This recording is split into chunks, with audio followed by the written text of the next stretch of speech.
कर जोरूं विनती करूं, धरूं चरण पर शीश। गुरु राम देवानंद जी महाराज ने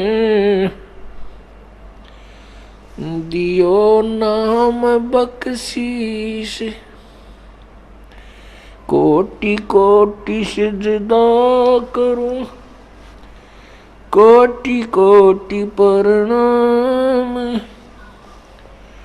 चरण कमल में राखियो, मैं बंदी जाम गुलाम। कूता तेरे दरबार का, मोतिया मेरा नाम। गले प्रेम की जेवड़ी, जांखें चौं जाऊं मैं। तो करो तो बावड़ू, और दूर दूर करो तो जाऊं। जो रखो तो ही रहूं, जो देवो सो खाऊं।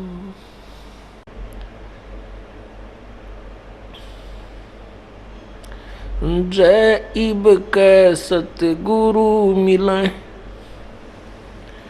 सब दुख आँखों रोए।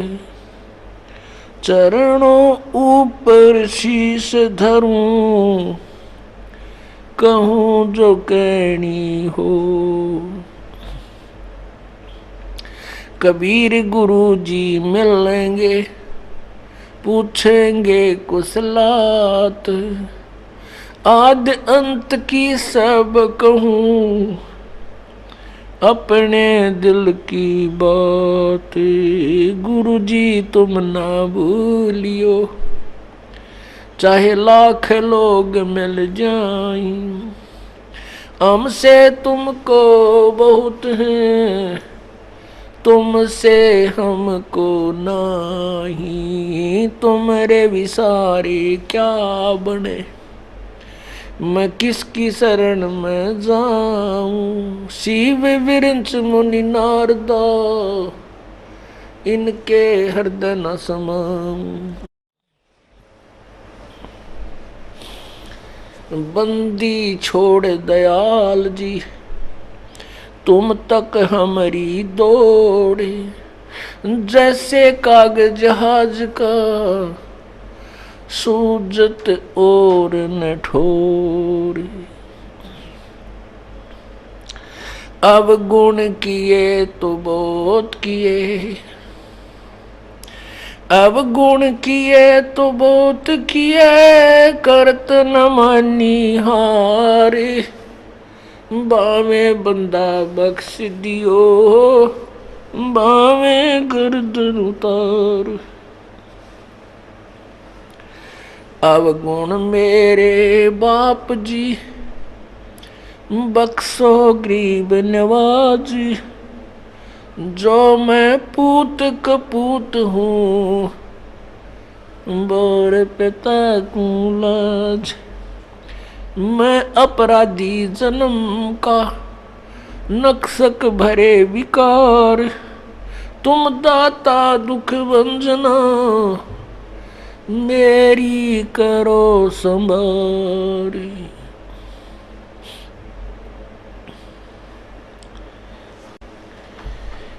परमपिता परमात्मा, सारी सृष्टि के रचनहार कुल मालिक कबीर परमेश्वर जी अपनी प्यारी आत्माओं को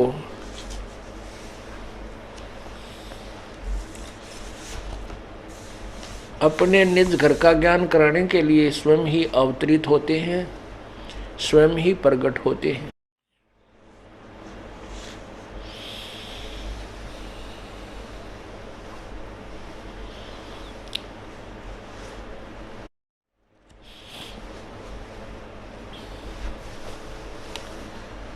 जैसा कि आप सत्संग में सुन रहे हो, जो पुण्यात्मा कल के सत्संग में आए हैं, उन्होंने सुना कि परमात्मा परमेश्वर कबीर जी स्वयं ही वो एक तत्वदर्शी संत की भूमिका करते हैं और स्वयं ही एक दास की भूमिका करते हैं।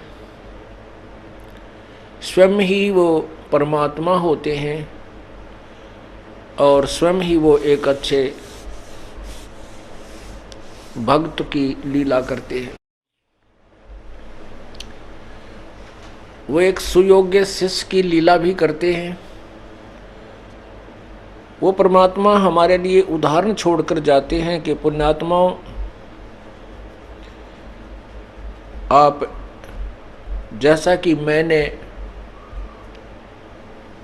120 वर्ष तक अपना जीवन निर्वाह करके दिखाया, आप ऐसे ही रहना, फिर मैं तुम्हारे संग रहूँगा। परमात्मा को अपने साथ रखने के ये नियम है, ये विधि है।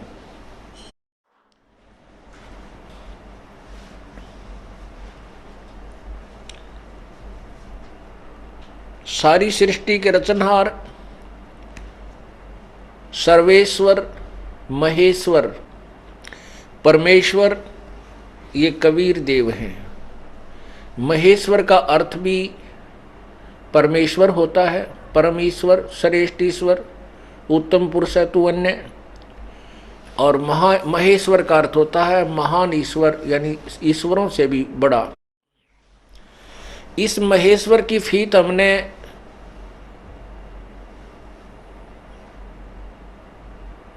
महेश्वर की उपाधि विशेष तौर पे हमने लोकवेद के आधार से ज्योति निरंजन और अष्टंगी के पुत्र तमोगुण शिव को दे रखी थी। इसको महेश नाम से जाना जाता है, लेकिन ये महेश नहीं है। लेकिन अब इनका नाम पक गया, इसलिए हमने भी इनको महेश कहना पड़ता है। ब्रह्मा विष्णु महेश की उत्पत्ति दुर्गा और काल से हुई। जैसे एक व्यक्ति ने अपने बेटे का नाम डीसी रख रखा, तो वो कोई गांव में आपस में कवा सुनी होगी, एक व्यक्ति बोला ना मेरे बेटे डीसी ने बुला के। अब वहाँ व्यक्ति जो दूसरा था राह चलता, उसने सोची भाई तो तगड़ा काम हो गया, इसका तो बेटा डीसी है। वो आया किसी बूंदी सी शकल का बौड़ा सा, ने बोला डीसी, ने बोला रहा यू हाउ डीसी, बोला हाँ यू हाउ डीसी, ये उसका बेटे का नाम डीसी है। ने बोला रहा मैं तेने सोची थी कि तब इसका तो लड़का डीसी है, गलत पंगा ले लिया तेने। तो कहने का भाव ये है, ये ब्रह्मा विष्णु महेश नाम जो काल ने अपने बेटे के रख लिए, जो समर्थ शक्ति के थे। कहने का भाव ये है दास का कि हम तत्व ज्ञान से अपरिचित होने के कारण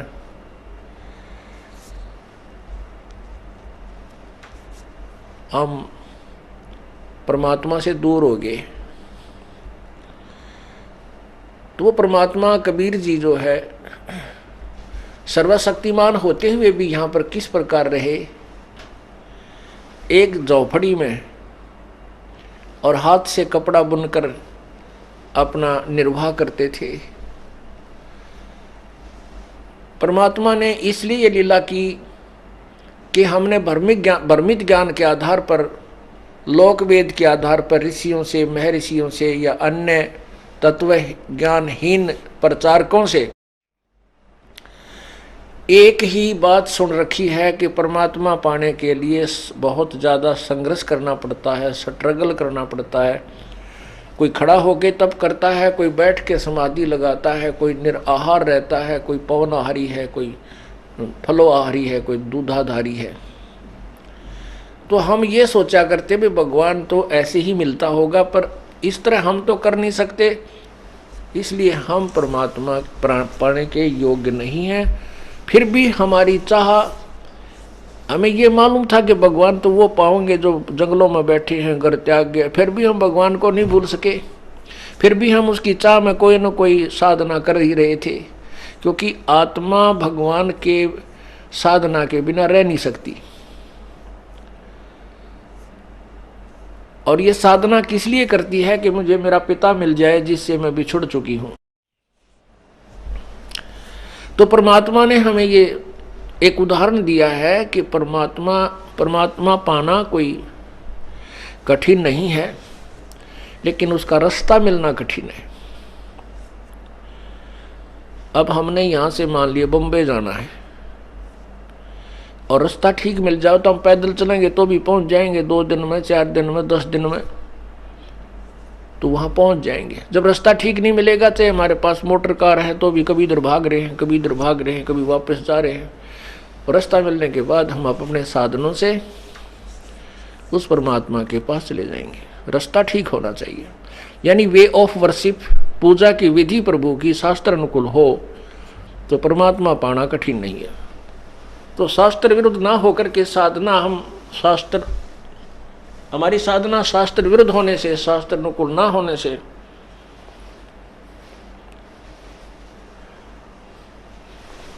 हम परमात्मा तक अभी तक नहीं पहुंच सके हैं। परमेश्वर ने बंदी छोड़ने ये लीला की थी। कहते हैं टोटे में भक्ति करे सोए सही सपूत, ये मायाधारी मस्करे है ना जाने कितने जालिए ऊत।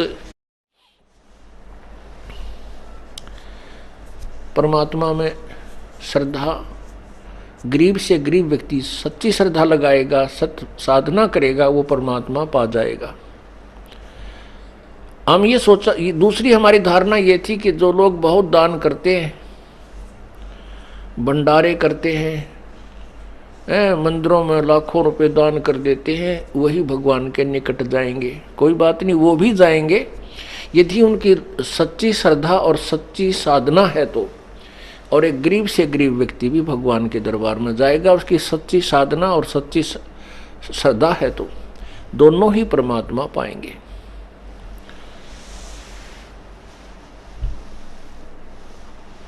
दान और धर्म जो है, जो अन्य साधनाएं आपसे कराई जाती हैं, उनसे एक तो अपना यहाँ का ऋण उतारना है और दूसरे हृदय में भगवान की जगह बनाने के लिए, हृदय साफ करने के लिए, विनम्रता लाने के लिए ये साधना कराई जाती है। आप 2 नंबर का धंधा कोई करता है, उसको कभी खुशी नहीं हो सकती, चाहे वो कितने पैसे ले आवे। रात को नींद नहीं आवे, पता नहीं के सौपन आओगे, कहीं पुलिस ना आ जा, कहीं पकड़ा ना जाऊं, सारी रात नींद नहीं आवे। और आप धर्मार्थ में जो पैसे लगा के देखो, कभी लगाने से पहले उमंग न्यारी होगी और धर्म करने के बाद कितनी आत्मा में खुशी होगी, वो अलग से खुशी होती है। तो इस प्रकार आत्मा में नम्रता आती है, भक्ति और दान धर्म की जो शक्ति बढ़ जाती है, आपत्तियों से परमात्मा दूर रखता है और इंसान बहुत विनम्र होकर के हृदय में प्रेम जागृत होता है और प्रेम से परमात्मा मिलता है। परमेश्वर ने हमें बताने की ये चेष्टा की है कि मैं देखो भाई कति गरीब था, मेरे से निर्धन कोई नहीं हो सकता। और परमात्मा एक भगत की लीला करते हुए मगर स्थान से सशरीर सतलोक चले गए और पहले ऐलान कर दिया था कि जितने भी विद्वान और ज्योतिषी, पत्रा देखने वाले, ये बता दियो कि मैं कहाँ जा रहा हूँ और मेरे जाने की जो मेरे शरीर सतलोक परलोक जाने का जो साधना है, परलोक जाने की जो मेरी विधि है, ये देखना मैं सतलोक गया हूँ या स्वर्ग गया हूँ, स्वर्ग से भी आगे गया हूँ। कहने का भाव ये है कि उन सभी ने ये कहा कि ये तो महान पुरुष है और स्वर्ग से भी आगे पहुँच गए हैं, क्योंकि कुछ व्यक्तियों की दिव्यदृष्टि काम करती है, जो पिछले जन्म के संस्कार होते हैं। उन्होंने देखा कि ये तो स्वर्ग से भी आगे पहुँच गए महापुरुष, ये ना जाने कौन से लोक में गए हैं। परमात्मा ने यही सिद्ध करने की चेष्टा की है कि तुमने जो ये अज्ञानी लोग देखे हैं, कोई जंगल में बैठा है, किसी ने एक लंगोट बांध रखा है और किसी ने कुछ साधना की है, किसी ने कुछ साधना, कोई कुछ कर रहा है, वो साधनाएं परमात्मा पाने की नहीं है, वो व्यर्थ है। क्या बताया उनके विषय में? बैरागी सन्यासी से बड़े तन पर छार लगावे हैं,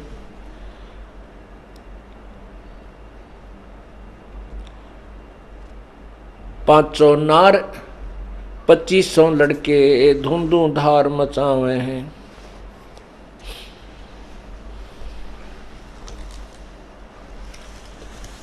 परमात्मा क्या बताना चाहते हैं कि तुम बैरागी सन्यासियों को देखते हो, सेवड़ों को देखते हो, वो केवल जैसे सन्यास ले लिया, घर भी छोड़ दिया, जो है ना जंगल में जाकर रहने लग गए। उन्होंने घर तो त्याग दिया, लेकिन अंदर के विकार उनके नहीं गए। और यदि उनके पास मान लीजिए उनके विकार भी नहीं है और साधना ठीक हो नहीं, तो भी जीवन व्यर्थ कर रहे हैं। क्या बताते हैं?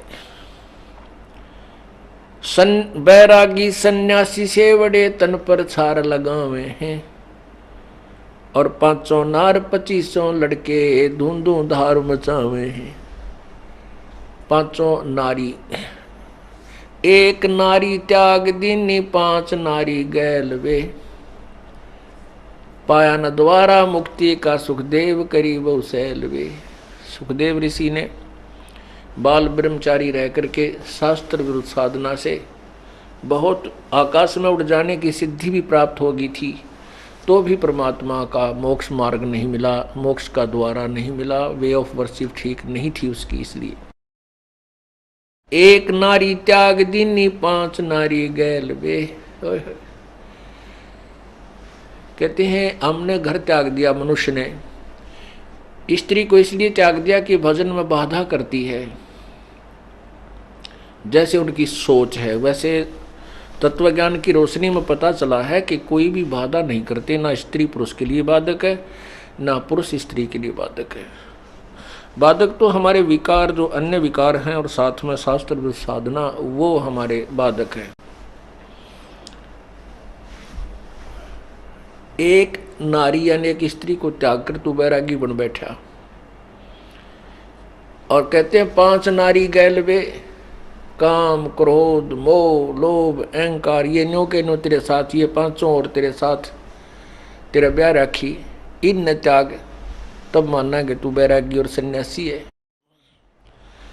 तो क्या कहते हैं?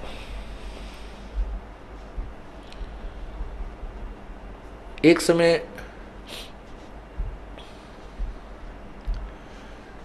हरिद्वार हरपेड़ी पर कुंभ का मेला हुआ। कुंभ की परख भी लगनी थी, उसका संयोग आ गया, और ये सभी साधक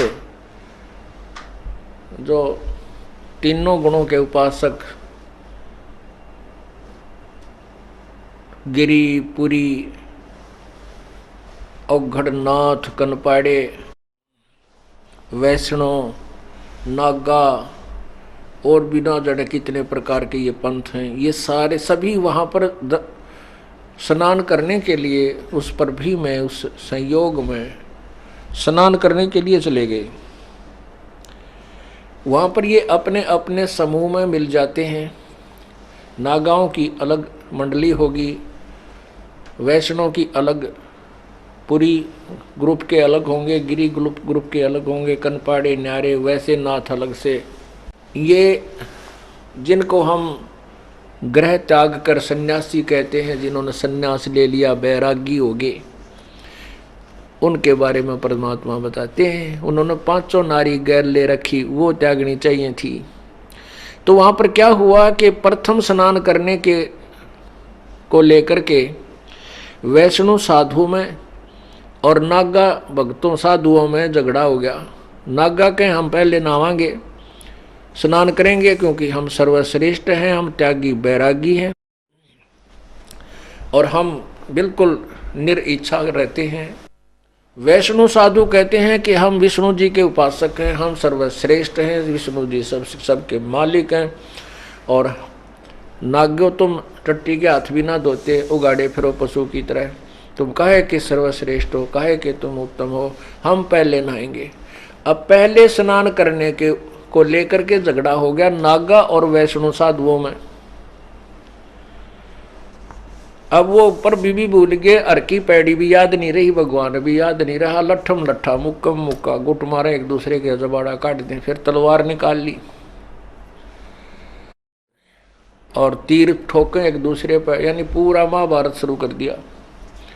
कहते हैं 25,000 नागा और वैष्णो आपस में कटकर लड़कर और कत्लेआम हो गया, और हर पैड़ी पर वहाँ पर 100 ही दिखाई दे रहे थे, लाश पड़ी नरी, गंगा का पानी भी लाल कर दिया। अब यहाँ बताते हैं कबीर परमेश्वर, बैरागी सन्यासी सेवड़े तन पर छार लगावे हैं, ये 500 नार 2500 लड़के हैं, धुंधों धार मचावे हैं। कहती है काम क्रोध मोह लोभ अहंकार, उनकी आगे 5 तत्वों से बनी हुई 5 प्रकृति, 500 तत्वों की फिर आगे से। तो कहते हैं 25 प्रकृति और 5 ये क्रोह विकार, कहते अंदर पूरी धुंधों धार मचा रहे हैं, सबके अंदर पूरा इनका बोलबाला है, इनकी इनसे ये रहित नहीं है।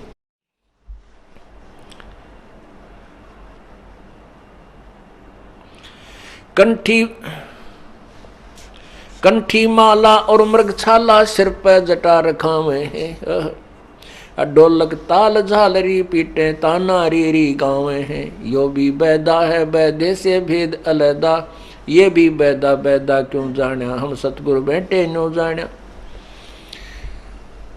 आदरणीय गरीबदास साहिब जी का ज्ञान योग परमेश्वर कबीर जी ने खोल दिया। परमेश्वर कबीर जी ने अपनी प्यारी आत्मा आदरणीय गरीबदास साहिब जी को सतलोक दिखाया, अपने सामर्थ्य से परिचित करवाया और दोबारा उनकी आत्मा को शरीर में प्रवेश कर दिया। उसके बाद आदरणीय गरीबदास साहिब जी ने वही तत्व ज्ञान जो परमात्मा कबीर जी ने सुनाया था, वही अपनी अमृतवाणी में बोलना शुरू कर दिया, क्योंकि कबीर परमेश्वर ने उनके अंदर यह कैसेट फीड कर दी। तो गरीबदास साहिब जी से पूछा कि तुमने कैसे पता लगा कि ये व्यर्थ साधना है। बैदा माने व्यर्थ की, फिजूल, जैसे थोथे उसको कोई कूट रहा हो, उसमें से कुछ भी हासिल उसको ग्रहण नहीं होना है, इसलिए वो व्यर्थ प्रयत्न होता है। हमने जाना है दिल्ली, हम जा रहे हैं यहाँ से वापस सिरसा की साइड में बरवाला से, तो हमारा वो यात्रा व्यर्थ है, बैदा है, फजूल है। हमने जाना दिल्ली है, जा रहे हैं सिरसा साइड में, वो हमारा कुमार्ग है, सुमार्ग नहीं है, वो हमारा यथार्थ पथ नहीं है। पथ माने वे, रास्ता, मार्ग। इसलिए बता रहे हैं कंठी माला और मृगछाला तन पे छार, सिर पे जटा रखावे हैं, और ढोलक ताल झालरी पीटे वे ताना रीरी गावे हैं। कहती है कोई भक्ति का साधन है। गल में कंठी, एक कंठी बोले हैं जो एक तुलसी के मनिये की माला गाल ली, और मृगछाला साथ रखे, साधु बन के मृगछाला बिछा के उसको ऊपर बैठ कर साधना करें, और बड़ी बड़ी जटा रखा लें, दाढ़ी बढ़वा ली, और फिर कोई ढोलक पीटे, गावे, नाचे, कूदे, बकवाद करें। कहते हैं ये भी वैदा है, व्रत का प्रयत्न है।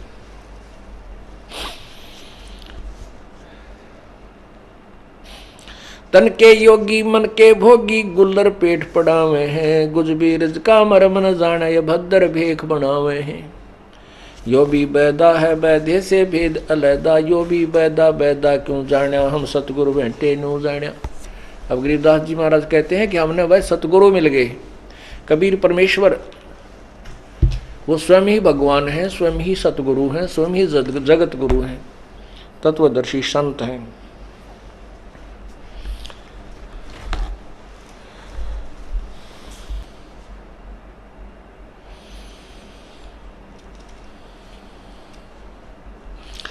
करवा और कोपीन लिए जो बनखड़ गुफा बनावे हैं, खुद्या कुत्ती घट में दूती, फिर गृहस्थी द्वारे आवे हैं। ओह, परमात्मा क्या बताना चाहते हैं कि एक तो हाथ में लोटा ले लिया करमंडल, और तन पर केवल एक लंगोट, एक कोपीन, एक कपड़ा पर्दे पर बांध लिया और बाकी शरीर नगन। और जंगल में जाकर गुफा खोज कर उसमें रहने लाग गए। कहने लगे या के बैराग करा भाई तूने, भूख लागी।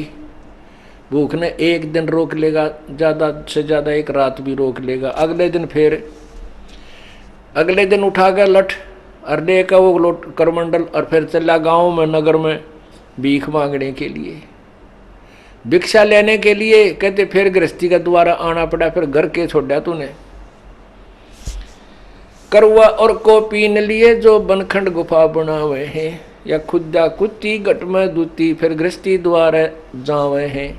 यो भी बैदा है बैदे से भेद अलैदा। इससे जो तुम व्रत साधना कर रहे हो इससे अलग है वो भक्ति मार्ग, न्यारा है। खाखी और निर्बाणी नागा सिद्ध जमात चलावे हैं, रणसिंगे तुरही तुतकारा, फिर गागड़ भांग गुटावे हैं। खाखी और निर्बाणी नागा ये अलग अलग इनके नाम हैं पंथों के, बेखों के। और सिद्ध कहते हैं सब एक जमात चलाते हैं, बहुत बड़े समूह को इकट्ठा कर किए हुए हैं। और फिर क्या करें, ये भांग घोटें और पी के फिर पड़े रहें।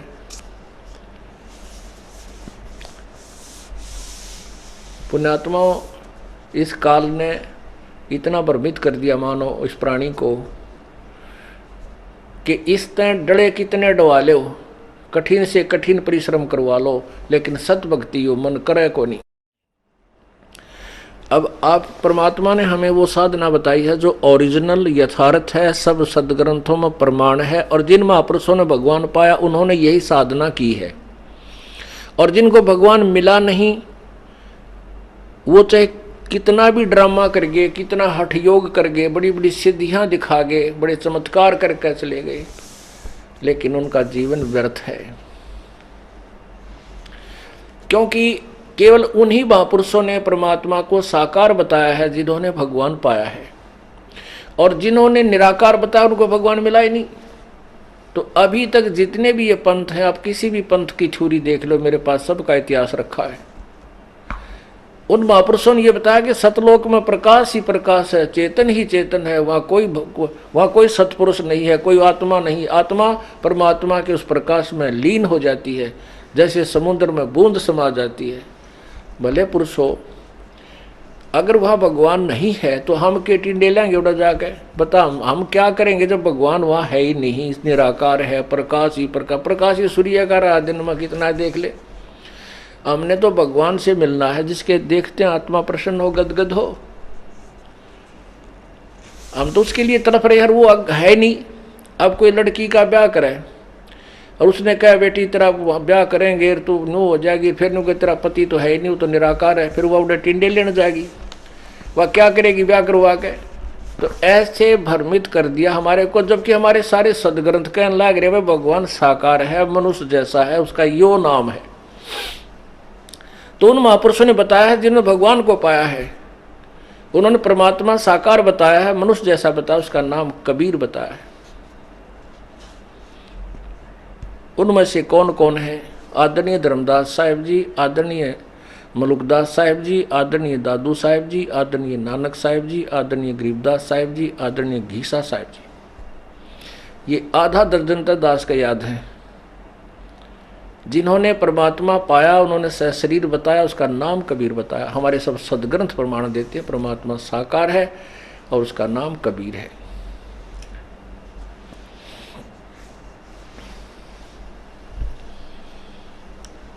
तो क्या बताते हैं?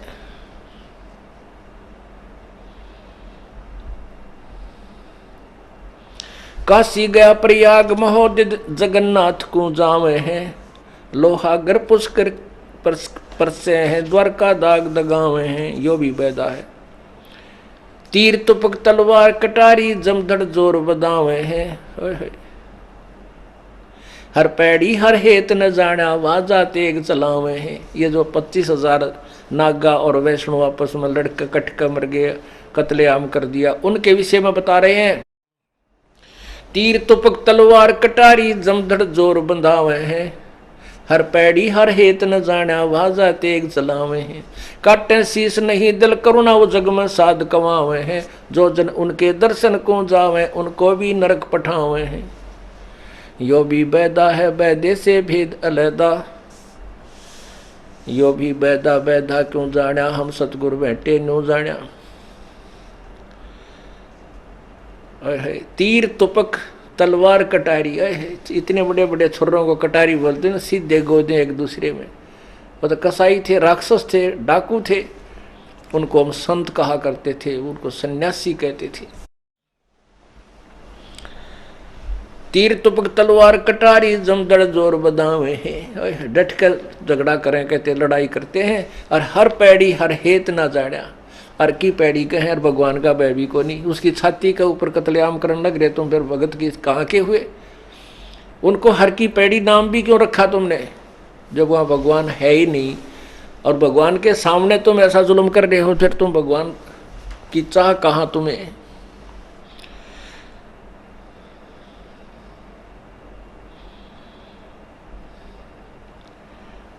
फिर बताते हैं, काटे शीश नहीं दिल करुणा, करुणा माने दया, काटे शीश नहीं दिल करुणा, और वह जग में संत कमावे हैं, उनको दुनिया साधु कहती है, साध कमावे हैं। परमात्मा की प्यारी आत्मा गरीबदास जी कह रहे हैं, जो पुण्यात्मा उन ऐसे दुष्टों के दर्शन करने जा उनको भी नरक ले जाते हैं, यानी उनके पास ना मार्ग है, उनको संत मान करके उनके आश्रित हो जाते हैं। फिर जैसी भी साधना बताते हैं, बोली आत्मा आँख मीच के करती रहती हैं, क्योंकि भगवान के चाहने वाली आत्माएं ब्लाइंड फेथ करती हैं। और परमात्मा के पाने का एक यही तरीका है कि जब आपको परमात्मा की चाह हो और संत आपको मिल जाए, आपका उसके ऊपर ब्लाइंड फेथ होना चाहिए, अंधविश्वास। अंधविश्वास का तात्पर्य ये नहीं होता कि गलत साधना करना, नहीं, यानी पूर्ण विश्वास को ब्लाइंड फेथ कहते हैं। अब हर संत भगत का एक नियम होता है कि वो संत के साथ ज़्यादा जो है वाद विवाद नहीं करता, उसकी आत्मा नहीं मानती कि गुरु जी रुष्ट ना हो जाए, तेरी भक्ति ना बिगड़ जाए। नियम तो ये सही है, लेकिन इस भावना का और इस नियम का उन नकली संतों ने दुरुपयोग कर दिया, नाजायज फायदा उठाया, और भोली आत्मा चुप करके जो गुरु जी बताएं वही मानना। ठीक कह रहे हैं भाई, ये वाद विवाद का विषय नहीं, भक्ति तो श्रद्धा से करनी होती है, विश्वास का विषय है। अरे विश्वास भी तो जब हो ना, श्रद्धा भी जब ही बनेगी जब सही ठीक ठिकाना श्रद्धा बनाओगे और उसकी फिर पूजा करोगे तो लाभ मिलेगा। जैसे कई क्या कहते हैं भी, भगवान पाना तो विश्वास की बात है, विश्वास कर लो भगवान मिल जाएगा। चाहे किसी पर कहते हैं, चाहे पत्थर पर विश्वास कर लो वो भी भगवान बन जाएगा। कमाल की बात कर देते हैं, कति बालकों वाली बात कर रखी है। बात तो ठीक है, विश्वास बिना भक्ति नहीं हो सकती, विश्वास बिना भगवान नहीं मिल सकता, लेकिन विश्वास किस पर करना चाहिए? अब जोटे पर विश्वास कर ले क्या दूध देगा, और उन्हें खूब बखर खुआवे, बिनोड़े गिरे, वो कुछ भी ना दे, वो तो कुआ दे ही और तोड़ देगा किसी दिन। तो हमने भैंस लेनी पड़े या गाय लें, और फिर वो नए दूध होगी हो, ब्यागी हो, फिर उसको अच्छी तरह उसको खुराक खिलावा, चारा खिलावा, उसकी सेवा करें तो दूध वो देगी। विश्वास भी उसी चीज पर करे जो विश्वास जिससे वो वस्तु प्राप्त होनी। जैसे बबूल बो के कीकर का बीज बीज के, और उस पर आम का विश्वास करके उसकी सेवा करें जाए, वो पूजा करने ते बबूल बड़ी तो हो जाएगी उसकी सिंचाई करने से, लेकिन वो आम नहीं लगेंगे उसके। आम का बीज बीज जाए, पूरी वेरीफाई करके कि वो आम का बीज है, और उस आम के बीज को बीज के फिर उसकी पूरी सच्ची श्रद्धा से और पूरे विश्वास से कि इस पर आम लगेंगे, उसकी सच्चाई करें तो फिर लगेंगे। आम के बीज ने बीज के फिर विश्वास करे अटल और सेवा करे पूरी जो उसकी बता रखी है, फिर समय आने पर उसको फल लगेंगे। ऐसे ही सत्य नाम यानी सच्चे नाम का जाप करे, पूरे संत से लेकर पूरी मर्यादा में रहते हुए पूरे ज्ञान से परिचित होकर के और फिर पूर्ण विश्वास से भक्ति करे, फिर देखो क्यों ना फल मिलेगा।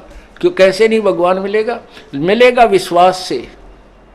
अब नकली नाम दे रखे हैं, बबूल का बीज दे रखा है, उस पर विश्वास करें बैठे भगत। अब 40-40 साल अपनी बर्बाद जिंदगी करके वापस यहाँ आ रहे हैं, रो रहे हैं उस गए हुए समय को और कोस रहे उन अज्ञानियों को जिन्होंने जीवन बर्बाद कर दिया, उन संतों ने।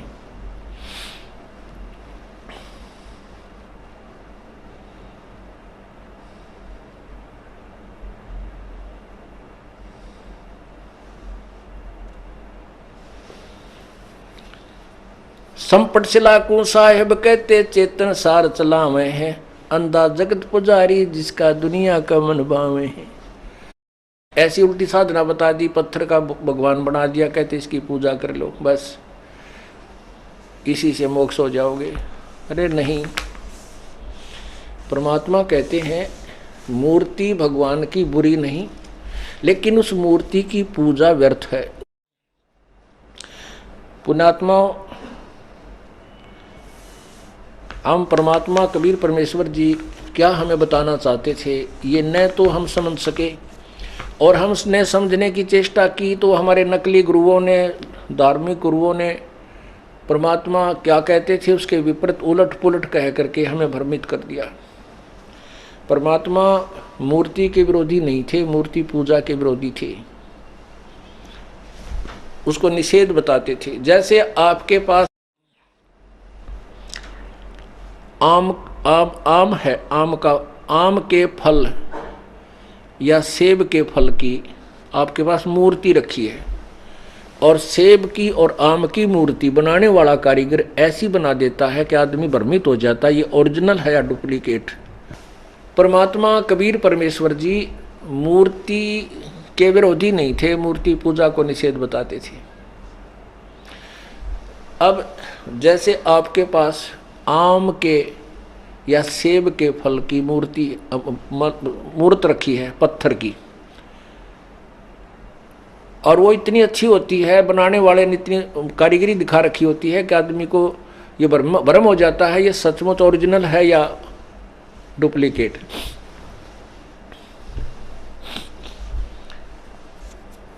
एक बार ये दास भिवानी स्टैंड रोड तक पे आम फल लेने गया।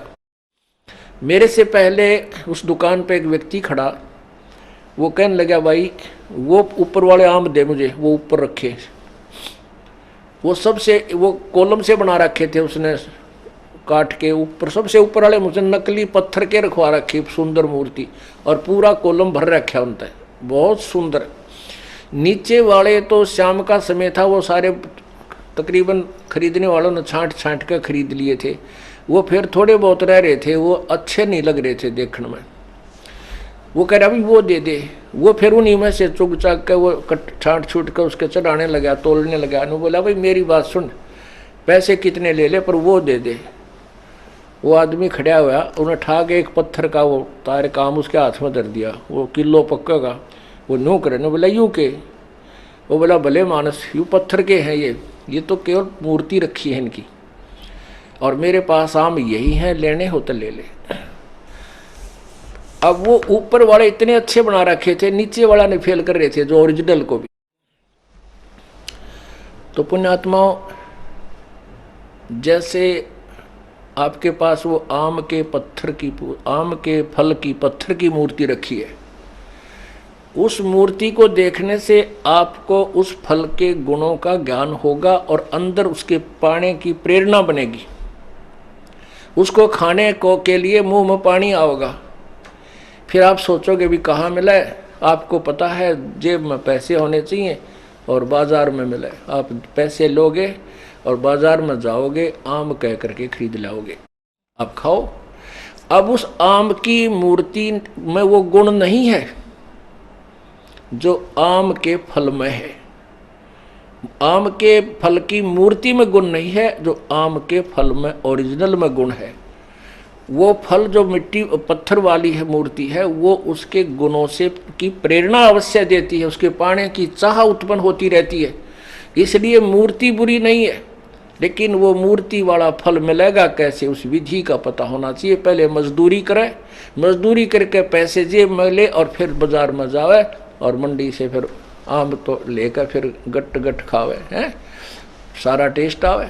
ऐसे ही भगवान की मूर्ति आपके घर पे है, किसी भी इष्ट की आप पूजा करते हो, वह मूर्ति आपको कोई लाभ नहीं दे सकती। वो केवल उस भगवान के गुणों का ज्ञान कराती है, उसकी महिमा से परिचित कराती है कि ये भगवान ऐसा है, इसमें ये वो।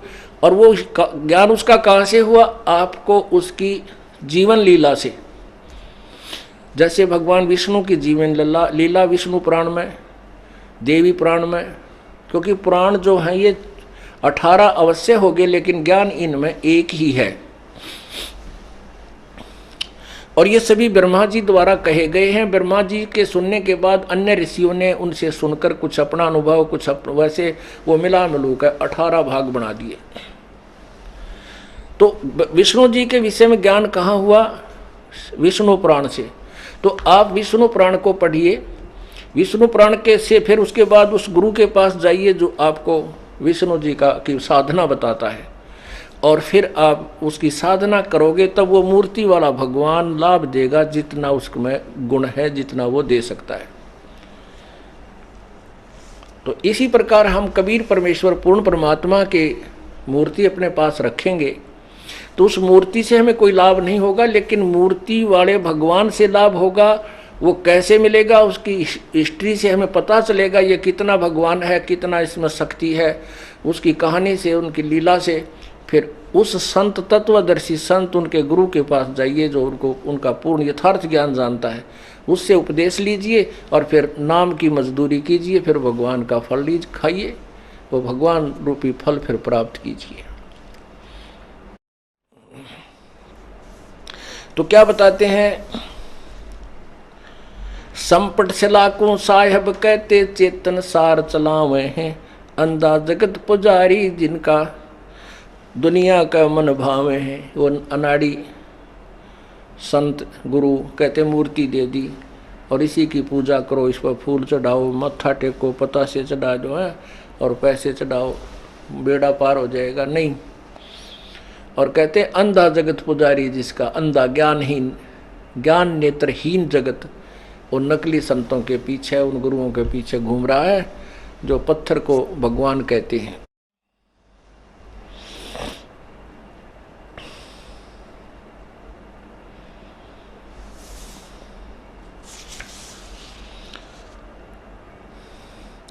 कक्कड़ भांग तमाकू पीवे, बकरे काटता हुए हैं, सन्यासी शंकर को भूले वो बम्ब महादे ध्यावे हैं।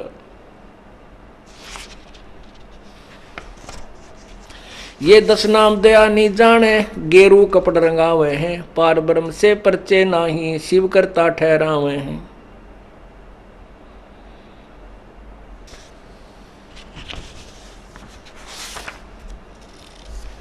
परमात्मा क्या बताना चाहते हैं कि कक्कड़ भांग तमाकू पीवे और बकरे काट तलावे हैं। बकरे काटे, तलना माने छोंक लावे बकरे के मांस में, और भांग गोटका पीवे, फिर तम्बाकू और उसके अंदर फिर चरस, यानी सारी को बद करें, मांस तक खावें। ये सन्यासी बन जाते हैं बाहर जाकर और कहते हैं सन्यासी शंकर को भूले, बम्ब बम्ब बम्ब महादे जावे हैं। पुण्यात्माओं, हमें परमात्मा से इतना दूर कर दिया, जैसे ब्रह्मा विष्णु महेश, रजगुण ब्रह्मा, सतगुण विष्णु, तमगुण शिव जी, इनकी भी पूजा, इनकी भी साधना हमने करनी होती है। और यदि हम पार नहीं होंगे तो इनकी जो मजदूरी हमने की है, जो इनकी दिहाड़ी की है, वो हमें अवश्य फल देंगे। वो कैसे देंगे, वो विधि अलग है, वो मंत्र जो इनका हमने जाप करना है। अब पुण्यात्माओं, हम तत्व ज्ञान से बहुत दूर हो गए, इसलिए मन में इतने ढेर सारे शंका हो जाती हैं। एक तो पूजा होती है, एक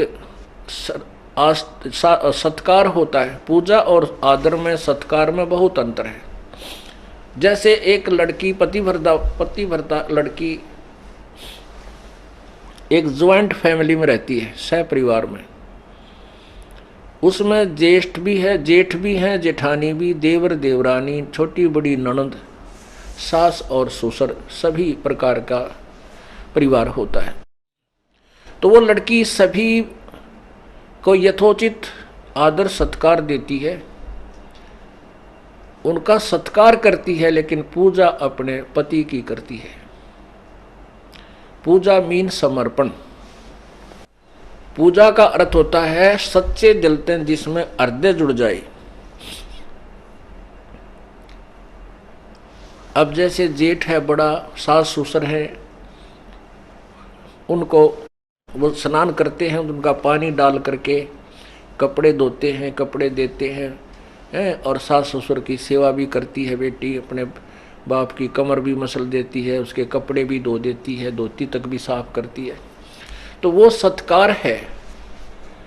और जब जैसे जेठ है, जेठ को यथोचित आदर सत्कार, जेठानी को, छोटी देवर देवरानी को, छोटी बड़ी ननदों को वो पूर्ण सत्कार देती है, और आए अतिथि को। और जब वो अलग होते हैं, वो भाई अलग हो जाते हैं समय आने पर, फिर वो अपने सारे हिस्से के सामान न उठाकर अपने पति वाले कमरे में धर लेगी उठाकर। उनका फिर उनसे कोई लगाव नहीं है, लेकिन वो सत्कार वाला स्वभाव फिर भी बना रहेगा। इसी प्रकार जब हम यहाँ एक सह परिवार में रह रहे हैं, यानी एक ब्रह्मांड हमारा घर है, इसमें ब्रह्मा विष्णु महेश इस ब्रह्मांड रूपी घर के कुछ अधिकारी बनाए हुए हैं, इनका कुछ कार्य हमें सौंपा हुआ प्रभु ने। तो हम इनके साथ, इनके आदर सत्कार हम इनका करेंगे। अब क्यों करेंगे ये कहने की आवश्यकता नहीं, क्योंकि हम एक परिवार के सदस्य हैं। और जब हम अलग होंगे, जब हम अपने सतलोक जाएंगे अपने पति के साथ, परम पिता अपने मालिक के साथ, फिर हमारा इनसे कोई लगाव नहीं और कोई द्वेष नहीं। अपने सारे सामान न लेकर, अपनी सारी पूजा को लेकर हम चल पड़ेंगे अपने पति के, अपने मालिक के साथ, यानी कबीर परमेश्वर के साथ। तो ऐसे हमने इस परमात्मा के मार्ग को और यथार्थ भक्ति विधि को समझना है। अब हम जो ओरिजिनल मंत्र हैं इनके, जैसे एक सिंपल सा, एक वैसे आउट ऑफ सिलेबस उदाहरण है। अब जैसे कुत्ता है, कुत्ते ने आप कहते रहो कुत्ते कुत्ते कुत्ते, नहीं आएगा। आप उसका एक कोड वर्ड है तो वो भाग गया होगा नो खूब स्पीड तक। परमात्मा कहते हैं कुत्ता तेरे दरबार का, मोतिया मेरा नाम, गले प्रेम की रस्सी, जहाँ खींचो वहाँ जाऊं मैं। कहते तो करो तो भाग गया हूं, और दूर दूर करो तो वापस चला जाऊं। तो वो कुत्ते को प्राप्त बुलाने का, उससे लाभ लेने का एक कोड वर्ड है, वो वास्तविक मंत्र है उसका, जिससे वो खींचा आता है।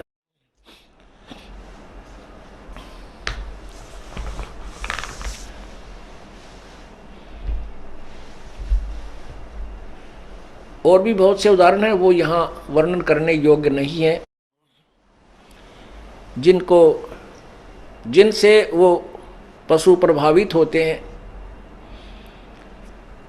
तो ऐसे इन भगवानों से लाभ लेने का आप राम राम कृष्ण कृष्ण और महादेव महादेव या विष्णु विष्णु करते रहो, वो तुम्हारी तरफ नहीं देखेंगे। उनका एक कोड वर्ड है जो कबीर परमात्मा ने बताया है कि इस मंत्र तो बोल कर देखो, आप पे खिंच जाएंगे। वो उनके बस की बात नहीं, इन भगवानों की, विष्णु की, शिव की।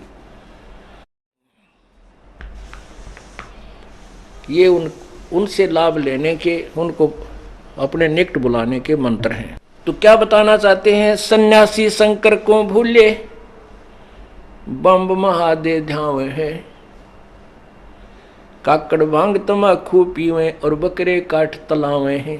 तले बकरों को मांस को तलते हैं, यानी छौंक लगाओ उनमें कि सब उल्टा काम करना शुरू कर दिया।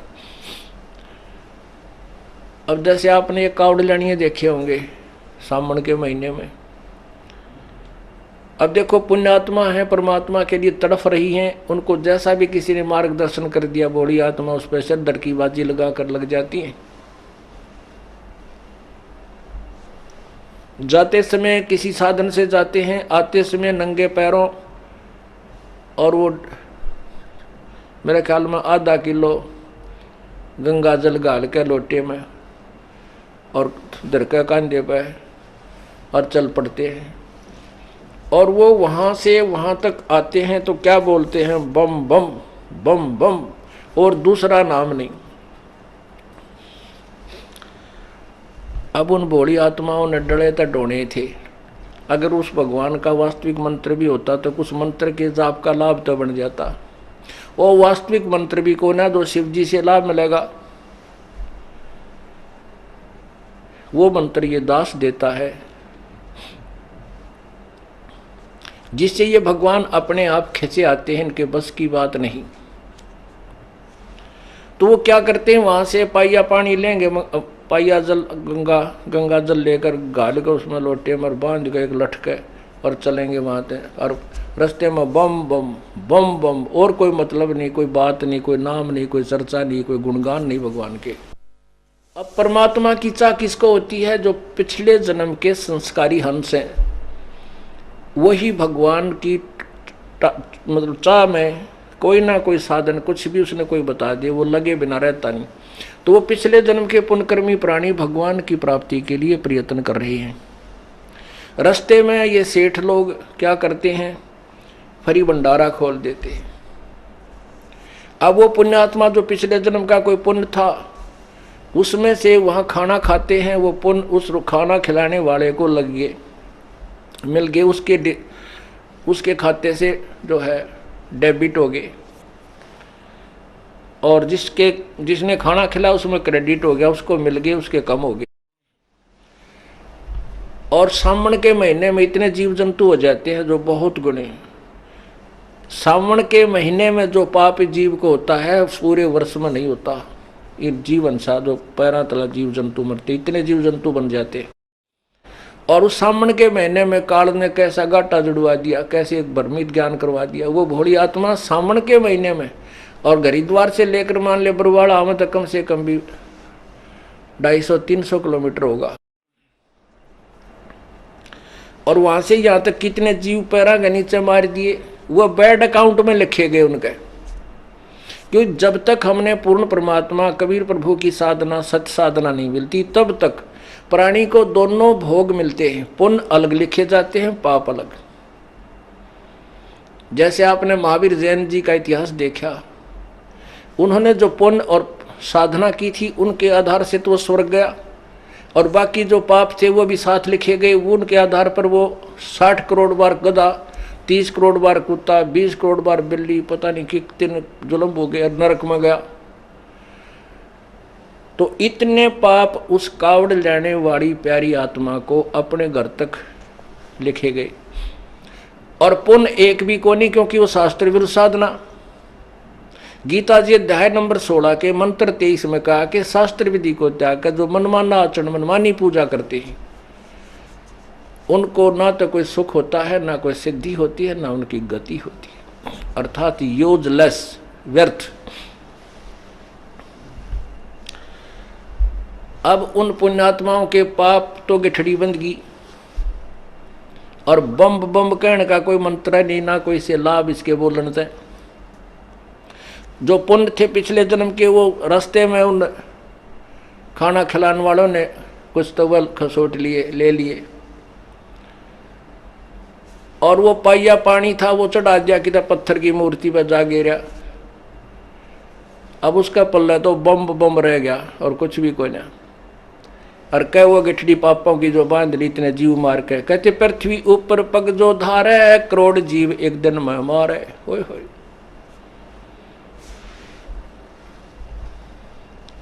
और फिर ये क्या करते हैं, दूसरा शब्द बोला, लड़कियां न तन्यो कहेंगे ए बोली, बेबेर न तो बोली कहेंगे, वो नो कहेगी ए बोले। आपस में अब बताओ इनका के नाता हो आयो, बाण भाई भी हो है या क्यों और सिस्टम, इसका कौन सा नेक बनावा। तेन ना बोलन का बेरा, बोली तो पार्वती ने कहेंगे और बोला कहें शिव जी ने। तुम आप भगवान देवी और देवता बन गए, फिर पूजा किसकी कर रहे हो।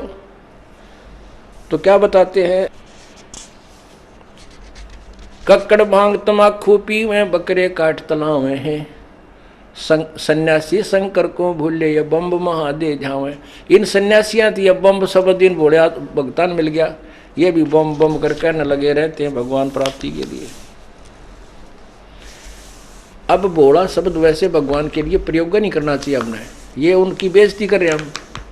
अब कोई आदमी हो, मान ले कोई मंत्री है और उसने जाकर ने कहा बोली बूझ ले मेरी साइन कर दे इस पर दरखास्त पे, वो साइन करेगा, उसको दड़ाक मारेगा। अब उसने बोला कहना, बोला कह जैसे बोली बूझ कह देख के बात है, तो भगवान का नाम तो बोला धर रे आ बोले। बोला मीन मतलब कति मूर्ख पागल, जिसने कहें का ना भी रहो, कोई बकाले की तो धंधा लाए रहे उसने सारा दिन।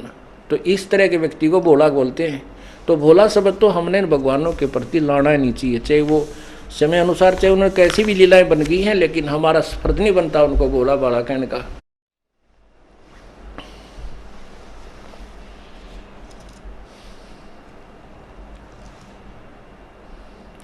ये 10 नाम दया नहीं जाने, गेरू कपड़ रंगावे हैं, पार ब्रह्म से परिचय नाही, ये शिव करता ठहरावे हैं।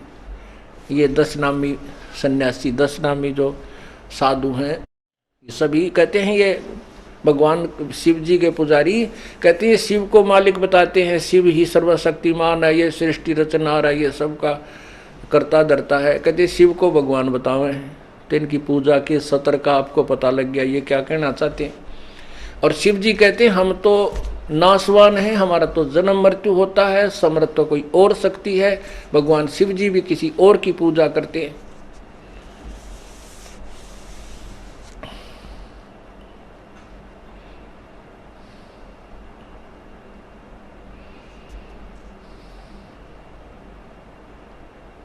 फिर क्या बताते हैं, धूम्रपान आकाशी मुनि, मुख सूचित आसन लावे हैं, या तब सेती राजा होई, फिर धुंधदार बह जावे हैं।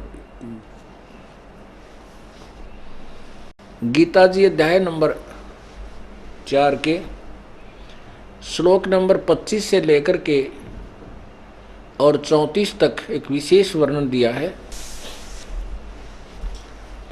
उसमें एक विशेष वर्णन दिया है कि कोई तो अपनी इंद्रियों को रोकना चाहता है, हठ योग करके बैठ के साधना करता है, कोई तप करता है, कोई मनमुखी जाप करता है, कोई केवल पवन आहारी है, कोई केवल अल्पाहारी है, बहुत कम खाता है, कोई किसी साधना को उत्तम मान करके वो साधनाएं कर रहे हैं और उनको मोक्ष मार्ग जानकर ही कर रहे हैं। चौथे अध्याय के 32वें श्लोक में कहा है कि पूर्ण परमात्मा के मुख्य ज्ञान में उन्हीं के मुखारविंद से उच्चारित तत्व ज्ञान है। उस तत्व ज्ञान में वो भी साधना लिखी है जो अन्य साधक करते हैं, जो लाभदायक है या नहीं है वो उसी में निर्णय होगा, वही बताएगा ये साधना करने की है या नहीं करने की। ये देखिएगा श्रीमद् भगवत गीता। पुण्यात्माओं, हमने परमात्मा पाना है और ये वो विद्यालय है जो प्राइमरी से लेकर और पीएचडी तक का ज्ञान इसी सामूहिक सत्र पर आपको कराया जाएगा। और जब तक हम अपने ज्ञान में जो हम ज्ञान ग्रहण कर रहे हैं, सुन रहे हैं, इसमें निरसंशय नहीं होंगे तब तक हम भक्ति नहीं कर सकते। गीता जी अध्याय नंबर 2 के श्लोक नंबर 53 में कहा कि अर्जुन, जब तेरी बुद्धि नाना प्रकार के भ्रमित करने वाले वचनों यानी ज्ञान से हटकर एक तत्व ज्ञान पूर्ण परमात्मा के ज्ञान पर आश्रित हो जाएगा, तब तो तू योगी होगा। तब तो तू भगत बनेगा, नहीं तो कोई बका लेगा। कोई कहेगा ऐसा ठीक नहीं, तू उसी की बात मान लेगा। कोई कहेगा ऐसा ठीक नहीं, तू ये कर, उस तरह लग जाओगे। तू योगी नहीं हो सकता, भक्ति नहीं कर सकता। तो इसलिए हमने भगत बनने के लिए भी उस तत्व ज्ञान की शरण लेनी होगी, तत्वदर्शी संत की खोज करनी होगी, जो अपनी पवित्र गीता जी हमें बता रही है।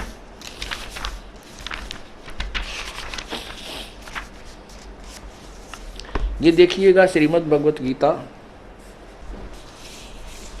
गीता प्रेस गोरखपुर से प्रकाशित है। ये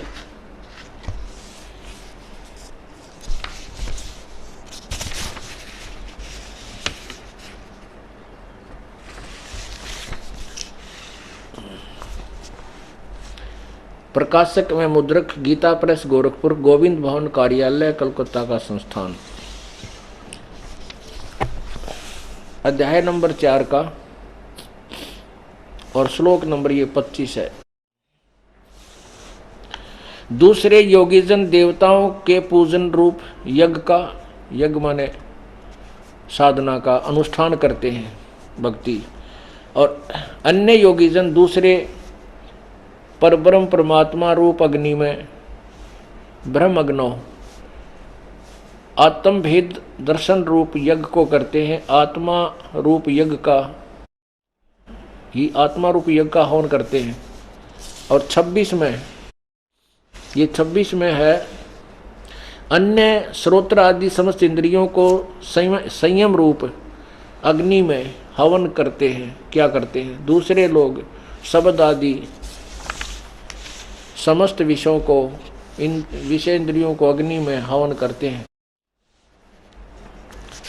अब क्या बता रहे हैं कि कुछ तो अपने कान, आंख, नाक मूंद के और नु कहते इनको रोक के साधना करो, अंदर शब्द सुनो, धुन सुनो, प्रकाश देखो, आंख दाब लो, देखो बिजल से पाटे, यो भगवान है, ये टट्टू भगवान है। ये तो 2 मिनट का काम था भाई, इतने बड़े सदग्रंथ लिखने की क्या आवश्यकता थी भाई?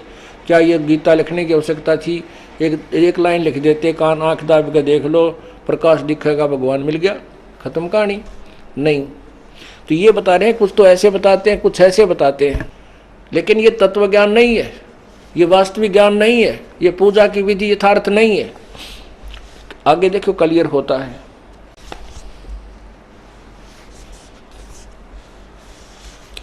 अट्ठाईस में देखिएगा,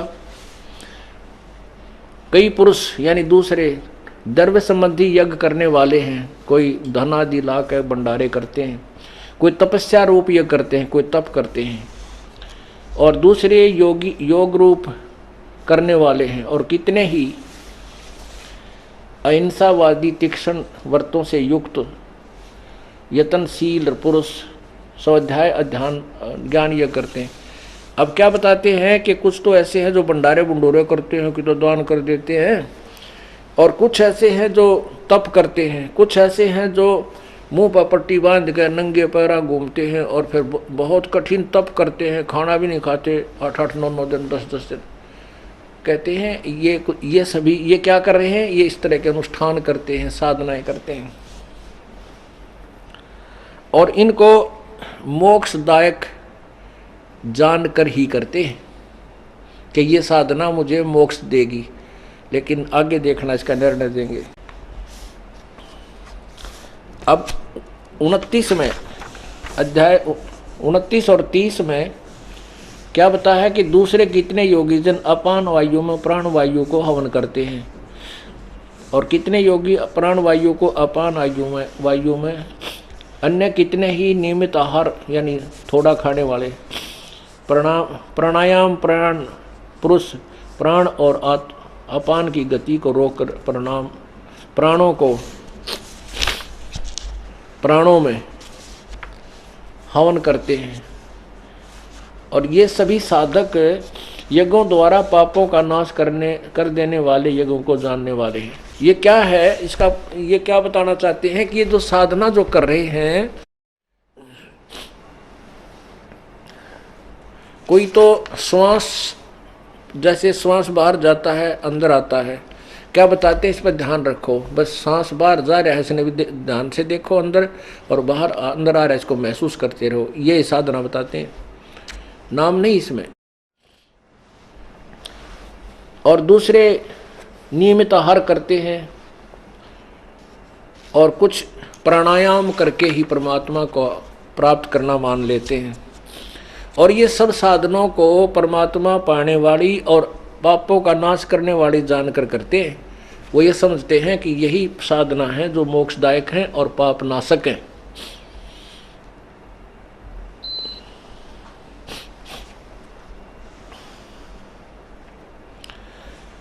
अब इसके विषय में अध्याय नंबर 4 के 32 में क्लियर कर दिया। ये देखना 32 अध्याय नंबर 4 का ये 32वें श्लोक में बताया कि इस प्रकार और भी नहीं है। इसका है कि इसी प्रकार, यानी जैसे ये जानते हैं ऐसा ज्ञान, बहुत तरह के यज्ञ माने साधनाएं, बहुत तरह के यज्ञ माने पूजाएं, वेद की वाणी में इन्होंने क्या लिखा है, ब्राह्मण का अर्थ वेद कर दिया, जबकि ब्रह्मण का अर्थ वेद नहीं पूर्ण परमात्मा होना चाहिए। तत्व वो सच्चिदानंद घन भगवान की मुखे माने मुख्य वाणी में, मुखे उनके मुखारविंद से उच्चारण, मुख्य ज्ञान में इन्होंने मुख्य का अर्थ वाणी लिख दिया और ब्राह्मण का अर्थ वेद कर दिया। जबकि वेद यजुर्वेद अध्याय नंबर 40 के श्लोक नंबर 10 और 13 में स्पष्ट किया है कि जो ज्ञान मैं बता रहा हूं वो तो वेदों में चारों में लिखा गया, लेकिन उस तत्व ज्ञान को परमात्मा ने कोई साकार बताता है, कोई निराकार, कोई जन्म लेने वाला, कोई न जन्म लेने वाला, और कोई अक्षर ज्ञान जिसको है उसको विद्वान मानते हैं, जिसको अक्षर ज्ञान नहीं है उसको अनपढ़ को अशिक्षित कहते हैं, अविद्वान कहते हैं। ये भी परिभाषा ज्ञान अज्ञानी और ज्ञानी की, विद्वान और अविद्वान के विषय में भी परम संत वो तत्वदर्शी संत बताएगा, उनसे पूछो। अर्थात जो वेदों में ज्ञान है वो इनकम्प्लीट है, वैसे ही गीता जी में जो ज्ञान है वो इनकम्प्लीट है, गलत नहीं है, अधूरा है। उसके लिए बताया किसी तत्वदर्शी संत से पूछ देखो। यही कुरान शरीफ सूरत फुरकानी नंबर 25 आयत नंबर 52 से 59 में स्पष्ट किया है कि जिस कबीर नामक परमात्मा ने 7 दिन में सारी सृष्टि को रचा, उसके बाद तख्त पर जा बैठा और वही पाप मोक्षदायक है, वही इबादत ही पूजा के योग्य है, उसके विषय में किसी बाखबर से पूछ देखो, यानी तत्वदर्शी संत से पूछो। इससे सिद्ध है कि कुरान शरीफ का ज्ञान इनकम्प्लीट है, गलत नहीं कह सकते, अधूरा है, और उसके पूर्ण ज्ञान को पूर्ण परमात्मा के विषय में जानने के लिए कोई तत्वदर्शी संत की तरफ आदेश है। ऐसे ही पवित्र गीता जी अध्याय नंबर 4 के 34 में कहा है। अब 32 में ये कहा है कि वो परमात्मा के जो वो बहुत प्रकार के यज्ञ यानी साधनाएं, पूजा की विधि परमात्मा पूर्ण परमात्मा के मुख्य ज्ञान में उन्हीं के मुखारविंद से उच्चारित है, उसमें लिखा हुआ है, विस्तार से कहे गए हैं। उसमें क्या लिखा है कि जो पहले बताए है ना, कोई ऐसी साधना करता है, कोई ऐसे करता है, कोई ऐसे करता है, लेकिन वो उनका भी भेद दिया है उस तत्व ज्ञान में। ये ठीक नहीं है, ये ठीक नहीं है, कोई ऐसा साधना करते वो बेदा है, व्यर्थ है, और फिर यथार्थ ज्ञान भी उसमें बताया गया है। इसका ये भाव है गीता जी अध्याय नंबर 4 के श्लोक नंबर 32 का। अब आपको ब्रह्मण्य का अर्थ दिखाते हैं।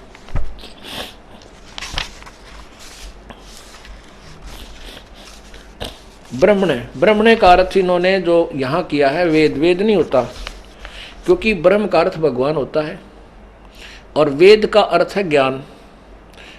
ब्रह्मण्य वेद पूर्ण परमात्मा का ज्ञान, और ब्रह्मण्य माने उससे बड़ा भगवान, यानी सुप्रीम पावर जिसको कह सकते हैं, बड़ा भगवान ब्रह्मण्य। तो यहाँ देखिए इन्होंने खुद अनुवाद किया है 17वें अध्याय के 23वें श्लोक में।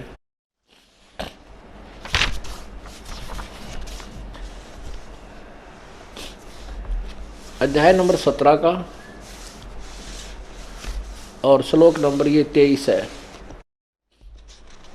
ये 23 है। इसमें लिखा है ओम तत्सत इति निर्देश ब्रह्मण त्रिविध समर्थ है।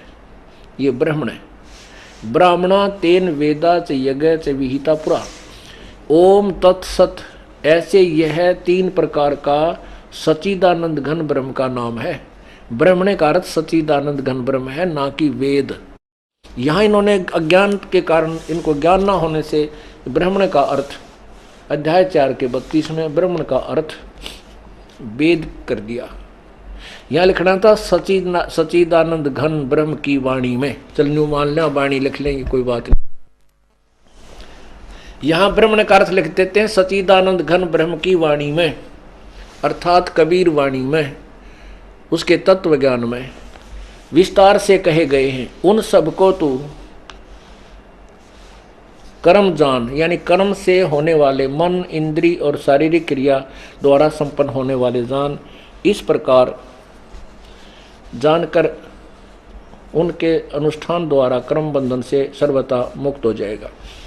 और कर्म जान का अर्थ है कि वो तो सारे काम करते करते करने योग्य हैं, जो वो संत बताएगा। तो जो तत्व ज्ञान में लिखे हुए हैं मुख्य वाणी में, परमात्मा के की वाणी में, पूर्ण यानी वे इस गीता से तो अलग कोई ज्ञान है, वेद नहीं। क्योंकि चारों वेदों का ज्ञान तो बता ही रहा वर्ण, चारों वेदों का ज्ञान ये शॉर्ट में गीता जी में लिखा हुआ है।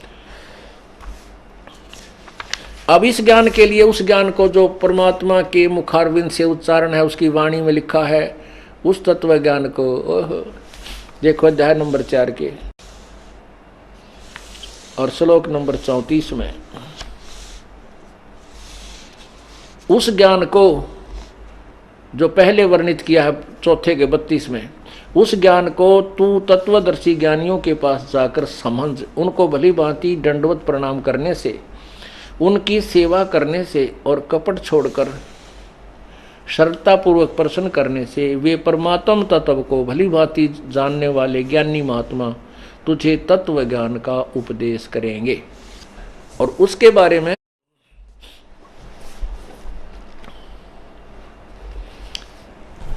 आपको बताया जा रहा है, वही तत्व ज्ञान, वही परमेश्वर के द्वारा दिया हुआ ज्ञान, उन्हीं के मुख्य ज्ञान में आपको सुनाया जा रहा है। क्या बताया जा रहा है? सन्यासी उदासी बाला धूम्रपान आकाशा मौनी मुख सूचित आसन लावे हैं, या तब सेती राजा होवे धुंध धार बह जावे हैं। जैसे गीता जी में लिखा है ना 4 अध्याय में कि कुछ तो तपस्या करते हैं। परमात्मा कहते हैं जो हठ योग करके तप करते हैं, उस तप से वो नेक्स्ट जन्म में राज्य प्राप्त करते हैं। और कहते तप से राजमदमानम जन्म तीसरे शुक्र सवानम। होय होय, तप से राजा बनता है और राजा के अंदर अभिमान बहुत ज़्यादा होता है, और उस अभिमान वश वह इतने जुल्म, इतने पाप कर देता है कि अगले जन्म में उसको वो भोगने पड़ते हैं और नरक में जाता है। कुत्ते गधे की योनि पाता है। तपेश्वरी सो राजेश्वरी, राजेश्वरी सो नरकेश्वरी। ये उपनिषदों का विचार जो है ना, विचार है। जो तपेश्वरी माने जो सबसे घना तप करेगा उसको ज़्यादा राज्य प्राप्त होगा, और तपेश्वरी सो नरकेश्वरी। तपेश्वरी राजेश्वरी, राजेश्वरी सो नरकेश्वरी, यानी उसने नरक भी फिर इतना गहरा मिलेगा, बहुत लंबा समय नरक समय मिलेगा।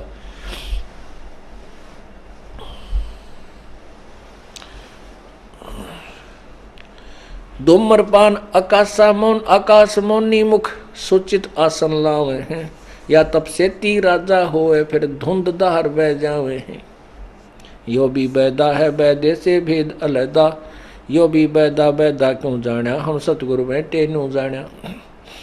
सन्यासी उदासी बाला रुखड़िया कहलावे हैं, आत्म तत्का मरम न जाण्या, वो सुन में पवन चढ़ावे हैं। जैसे आपने अभी सुना कि पान अपान प्राणों की अभ्यास करके सुचितासन ला के और सुन में पवन चढ़ाते हैं, गीता जी के अभी आपने चौथे अध्याय के 26वें श्लोक में पढ़ा। उसी के बारे में कहते हैं कि वो ज्ञान उस तत्व ज्ञान में भी लिखा हुआ होगा, लेकिन उसमें निर्णय दिया होगा कि ऐसा करोगे तो ऐसा फल मिलेगा, ऐसा करोगे तो ऐसा फल मिलेगा।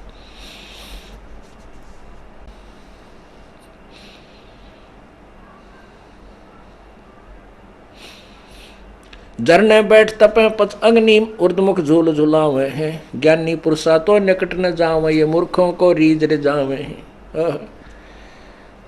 कोई तो झरने में बैठ जाते हैं, शीतल जल ऊपर से गिरता है, जनवरी का महीना, और ये अक्षेत्र हरियाणा, राजस्थान, पंजाब, उत्तर प्रदेश, इसमें शीत लहर चलती है। और ये ढोंगी लोग क्या करते हैं, एक तिपाई सी बना लेते हैं, उसके ऊपर एक मटका रख लेते हैं बहुत बड़ा, और उसमें 1000 छिद्र कर लेते हैं, और 100 मटके पानी के भरवा कर रख लेते हैं शाम को, और वो 12 बजे या 1 बजे रात्रि में शुरू करवाते हैं। उठा उठा कर मटके उसमें डालने जाते हैं, और वो नीचे बैठ जाता सुल्फा पी के या कोई भांग पी के। वो पड़ा रहे, फिर एक बार सुनो पाचा से सारा कितना देर वर्ष उसके ऊपर डालने जाओ पानी, को क्या असर होना। तो लोग ने सोचा रहे तेरा गजब हो, ये कमाल की बात है भाई, ओहो देखी से पो में हम तो रजाई भी ओढ़ रहे, सर्दी लग गए, और यो अब वो ला के घूटी बैठ जाए, पड़ा रहे शराबी सारी रात के बिगड़ा उसका, तड़के फिर उठ के झाड़ी का पल्ला चल पड़ता है। तो ऐसे ही ये लोग भकाया करते थे, मूर्ख बनाते थे हमारे को। और फिर 5 धूने लगा कर जून के महीने में, जेठ में 40 दिन तप पाए। वो ड्रामा इस दास ने एक बार फिल्मबद्ध करवाया था। हमारे गांव दनाना गांव में एक बल्लेगिरी महाराज रिंडाना में, उसका बोलबाला ज़्यादा था, फिर दनाना भी बढ़ो लिया उसने। तो उसने वहाँ लगाया फिर एक 40 दिन का ड्रामा। 5 धूने लगा कर शुरुआत तो करते हो 5-5 उपलों से, अगले दिन फिर एक एक बढ़ाते चले जाते हैं उसमें। तो बीच ही का समय था जब वो अच्छा ढेर सा हो रहा था उनका। हमारा एक भक्त उसकी फिल्म बनवा के लाया।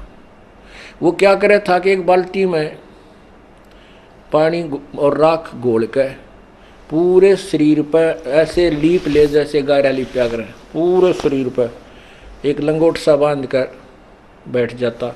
और जो इतनी लंबी लंबी उसके बाल थे या जटा, उनको बाल्टी की उस राख में पानी में नू कर कर कति भे कर गच करके उसने, और उसको ऐसे बांध लेता, और अग्नि जला दी जाती 5 धूनों में, बीच में उसके बैठने का स्थान। और जब वो उपले धुआं बंद हो ले, आग निकल के जब वो बैठे, उपलों की आग, और उसके ऊपर तुरंत ही राख आ जाती है, और वो राख आती चली जाती है, ऊपर से राख ढक लेती है उस आँच को, आगे नहीं आने देती। तो कुछ देर जब तक उन आँच रहे उसकी अग्नि की, तब तक तो वो इतना ऊपर के वो गारा लीप रखी राख की, वो तब तक वो गारा सी सूखा, इतने वो गोस्या की जो उपलों की राख है वह उसकी आँच ने कम कर दे। और फिर भी उसको कहीं लगती है बाद में जो गर्मी, तो वो बाल खोल लिए उसने, वो पूरा पूछड़ था, और जिधर भी उसके आँच लगे, जैसे इस साइड में लगी तो ऐसे कर लेगा उसको थोड़ी देर ऐसे करके, वो गारा सी गिल्ला पानी से गिल्ला था ही, तो वो पहले लपेटी हुई राख को गिल्ली कर देता। अगर पेट पे उसके आँच लगे है तो ऊपर नो करके, मुंह का भी ऐसे करके, पेट के ऊपर नो करके उसने फिर पीछे न कर ले, फिर वो कमर पर घिसा दे साइड में। तो ऐसे उसने 3 घंटे ड्रामा प्रतिदिन किया। और बड़ी जनता, बड़ी बाड़ी बेटी उसका चौगरदा गीत गावे और उसकी परिक्रमा करें। अरे तेरा गजब हुई। उससे शास्त्र विरुद्ध साधक की इतनी महिमा, बाण बेटियां जावर चौगरदा उसके गीत गाँव और उसकी परिक्रमा करें और उनसे फल मांगे। परमात्मा क्या कहते हैं, झरने बैठ और तपे पंच अग्नि, 5 दुनिया में तपते हैं जो। उर्द झूल झुलावे हैं, ज्ञानी पुरुष तो निकट न जावे, मूर्खों को रीझ रे जावे हैं। जिनको ज्ञान हो गया यथार्थ, वो तो उनका निकट नहीं जाओ, वो तो बोली मूर्खों को राजी कर रहे बैठे हैं, उनसे माया लूट लेते हैं। उसने फिर क्या किया, 4 लाख रुपया आए उसके पास, जो उसने 40वें दिन अपना ड्रामा बंद कराया। 4 लाख रुपया आए, 80 लाख का सुल्फा पी गए। उनका फिर आपस में जूत बाजा। 80 लाख का तो उसके चेले चपटे सुल्फा पी गए, बाकी के मैं थोड़े बहुत भंडार में ला दिए। दूसरे में 2.5-3 लाख रुपए की सुमो गाड़ी आओ या गाड़ी ले ली उसने, और पहले बका दिया गांव का नारा कन्या स्कूल बनवाऊंगा। तो गांव के लोगों ने रिश्तेदारों में जा के अपने सबसे पैसे भी लाए।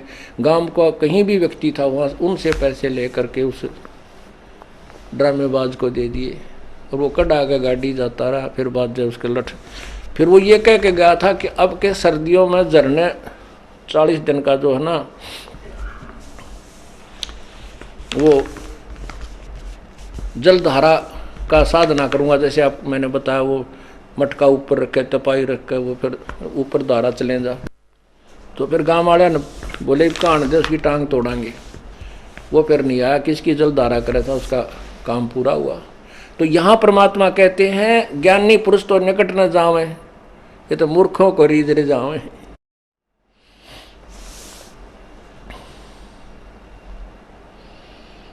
आसन करें कपाली ताली, ऊपर चरण हलावे हैं, अजपा सेती मरहम नाई, सब दम खाली जावे हैं।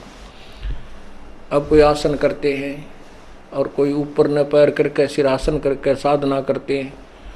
कहते हैं अजप्पा सेती मरहम नाई, श्वास के द्वारा जो अजप्पा जाप है उसका तो ज्ञान नहीं, उनके सब श्वास व्यर्थ जा रहे हैं, खाली जा रहे हैं। जबकि इन श्वासों से हमने सत्यनाम का सिमरन करना चाहिए था जिससे लाभ हो।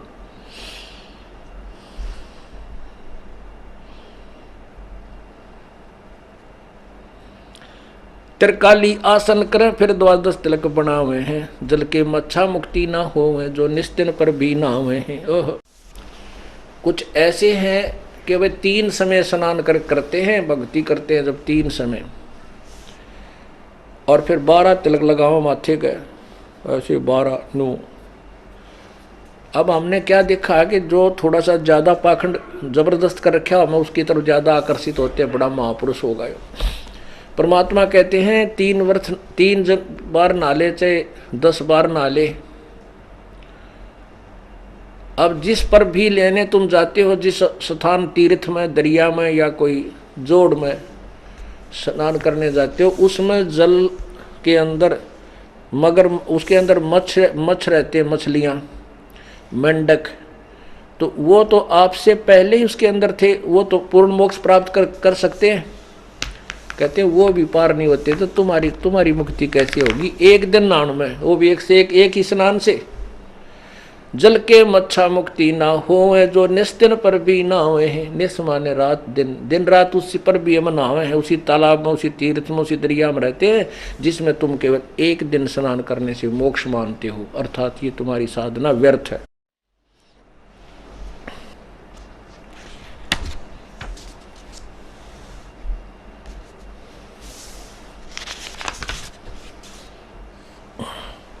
कार्तिक मास महात्म नाम है, गया प्रयागों पिंड भरवावे हैं। रचना राम रट्याना कोई, अगली पिछली सब ही खोई। ओए परमात्मा क्या कितना निर्णय दे रहे हैं कि कोई कार्तिक मास में एक दिन पूर्णमासी को गंगा घाट पर नहा कर मोक्ष मानते, और कोई गया या प्रयागों में पिंड भरवाने से अपने और पितरों की गति मानते। कहते रसना राम रट्या ना कोई, अगली पिछली सारी खोई। भविष्य की साधना बनी नहीं, पिछले जन्म के जो पुण्य थे वो मनुष्य जीवन में बर्बाद कर दिए, अगली पिछली सारी खोई। पांडे पाठ पढ़े बहु भांति, ये हैं जम किंकर के नाती। सूतक पातक जिमन जावे, ये 7 जन्म सुख करके पावे। पांडे पाठ पढ़े बहु भांति, बड़ी लैला लाला के पाठ पढ़ते हैं जो राम कोई अच्छी तरह कोई ऐसे, और कहते हैं ये हैं जम किंकर के नाती। ये तो उस काल के रिश्तेदार हैं जो तुमने गलत साधना पर ला करके आप भी नरक में पड़े और तुम्हें भी नरक ले जा रहे हैं। जो गलत मार्गदर्शक हैं, कोई भी है, चाहे वो काजी है, मुल्ला है, पीर है, गुरु है, ऋषि है, चाहे कोई संत है, उन सभी को बता रहे हैं। और कहते सूतक पातक जिमन जाही, ये 7 जन्म सो करके पाई। सूतक कोई बालक हो जा तब ये जावे खाने के लिए, और कोई मर जा तब भी ये जावे खाने के लिए। कहते हैं 7 जन्म लगातार सुअर के प्राप्त करोगे तुम, तुम्हारे साथ वो ब्राह्मण माटी हो, क्योंकि तुम अधिकारी नहीं हो, तुम्हारे पास यथार्थ भक्ति विधि नहीं है, तुम गुमराह कर रहे हो, आप पाठ पढ़ने या करने के अधिकारी नहीं हो।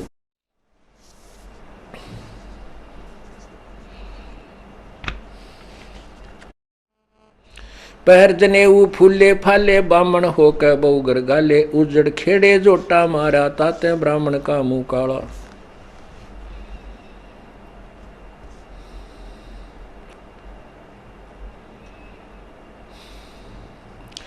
रगीव शाम अथर्वण भाखे, लादे बैदर टट्टू हाके, खरकी जोन धरोगे देही, भूल गरे हो शब्द स्नेही।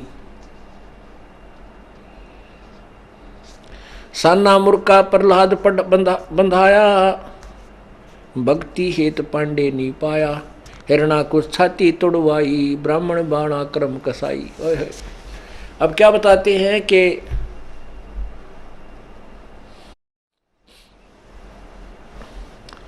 साना मुर्का नामक ये शिक्षक थे उसके, प्रहलाद के, ये ब्राह्मण थे। और हिरण्यकशिपु भी ब्राह्मण था, हिरण्यकशिपु भी ब्राह्मण था। यानी आप हिस्ट्री देखना कि शुरुआत कहाँ से होती है। ब्रह्मा जी के वंशजों के आगे चल के 2 भाग हो जाते हैं, एक शंकराचार्य के शिष्य हो जाते हैं और एक इसके बृहस्पति के अनुयायियों को थे वो सारे ब्राह्मण ही। तो देवता कहने लगे, और शंकराचार्य के गुरुओं को ना, वो शंकराचार्य नहीं, शुक्राचार्य के शिष्यों को राक्षस कहने लगे। थे ये सारे ब्राह्मण वही है जो भगवान के लिए प्रयत्न करता है, भक्ति कर रहा है, उसको ब्राह्मण कहते, भक्त कहते हैं। तो यहाँ कहते हैं हिरण्यकशिपु ने ब्रह्मा की साधना की ब्राह्मण बनकर, और फिर ऐसे कर्म कर दिया, अपने बेटे का शत्रु हो गया, एक भगत को सताने लग गया, भगवान का नामो निशान मिटाने लग गया। रावण ब्राह्मण बहुत तप कीना, महादेव की दीक्षा लीना, रामचंद्र की सीता हरिया, 10 मस्तक मुंधे मुंह नन्हे पड़िया। रावण ब्राह्मण था और उसने महादेव की भक्ति की, और विष्णु जी की पत्नी ठा ली, उसके भाई की, बड़े वाले की, उससे बड़े की। कहते हैं ये कर्म ब्राह्मण के वह होते हैं, नहीं, ये तो राक्षस कर्म है, और वो राक्षस कहला गया। विश्वामित्र सुन विस्तारा, 100 पुत्र वशिष्ठ के मारा, राजऋषि से बहुत रिसाए, ब्रह्म ऋषि से रीझ रिझाए। ये ऋषि विश्वामित्र और ऋषि वशिष्ठ, इनका आपस में बहुत जबरदस्त विरोध हो गया। वशिष्ठ मुनि जी कहते थे विश्वामित्र को राजऋषि, क्योंकि ये पहले राजा थे विश्वामित्र, फिर उन्होंने राज त्याग कर साधना करने लगे थे। और विश्वामित्र कहता था तू सभा में मेरी बेइज्जती मत करा कर, मुझे तू ब्रह्म ऋषि बोल। वशिष्ठ मुनि जी उसको राजऋषि ही कहता था। राजऋषि से वो नाराज हुआ था, इस कारण से उसने वशिष्ठ जी के 100 पुत्रों की हत्या कर दी। किसने? महर्षि विश्वामित्र ने, ब्राह्मण ने। एक दिन वशिष्ठ जी अपने शिष्यों को पढ़ा रहा था। शाम के समय पूर्णमासी की रात्रि थी। एक वृक्ष के नीचे बैठे थे, अपनी संध्या उपासना करने के बाद गुरुदेव से चर्चा बच्चे कर रहे थे। और उस दिन विश्वामित्र वशिष्ठ जी की हत्या करने के लिए उसी वृक्ष के ऊपर तलवार लिए बैठे थे कि आज ये बच्चे चले जाएंगे अंदर, ये अपनी साधना करके और फिर इसको यहीं कत्ल कर दूंगा। ऊपर छुप कर बैठा हुआ था। बच्चे कहने लगे वशिष्ठ जी से कि हे गुरुदेव, हमें अपने भाइयों की बहुत याद आती है। आपके पुत्र थे, वो विश्वामित्र राक्षस दुष्ट ने मार डाले। वो बहुत नीच आत्मा है, वो ब्राह्मण नहीं है। अब देखो पुण्यात्माओं, जिसके 100 पुत्र मार दिए किसी ने तो कभी उसका गुणगान नहीं कर सकता, लेकिन उच्च आत्मा होती हैं, श्रेष्ठ आत्मा जो होती हैं, वो अवश्य सत्य कहती हैं। वशिष्ठ मुनि जी ने कहा कि बच्चों ऐसा मत कहो, विश्वामित्र दुष्ट नहीं, वो राक्षस नहीं। यदि उसमें ये क्रोध ना हो तो उस जैसा इंसान नहीं। वो बहुत अच्छी आत्मा का आदमी है। उसमें राग द्वेष, ये मान बढ़ाई अगर ये ना हो तो उस जैसा इंसान नहीं। अब अपने शत्रु से अपनी प्रशंसा सुनकर हिरण उस विश्वामित्र के हाथ कांप गए और वहीं से पैर ऊपर से ही टहनी पकड़कर नीचे छलांग लगा दी और चरणों में वशिष्ठ जी के चरणों में गिर कर और फूट फूट कर रोने लग गया। ने बोला मुझे माफ कर दो महापुरुष, आप सचमुच महान हो। तब उस वशिष्ठ जी ने कहा था कि उठो ब्रह्म ऋषि।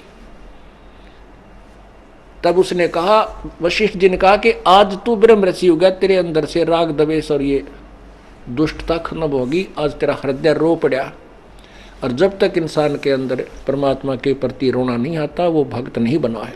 तो परमात्मा उसी का भी विचार दे रहे हैं। विश्वामित्र सुन विस्तारा, 100 पुत्र वासिष्ठ के मारा। राज ऋषि से बहुत रिसाए, ब्रह्म ऋषि से रीझ रिजाए। ये भी वेदा है। कहते हैं इतना साधक था। विश्वामित्र की और वशिष्ठ जी की बहुत दिनों से शत्रुता चल रही थी।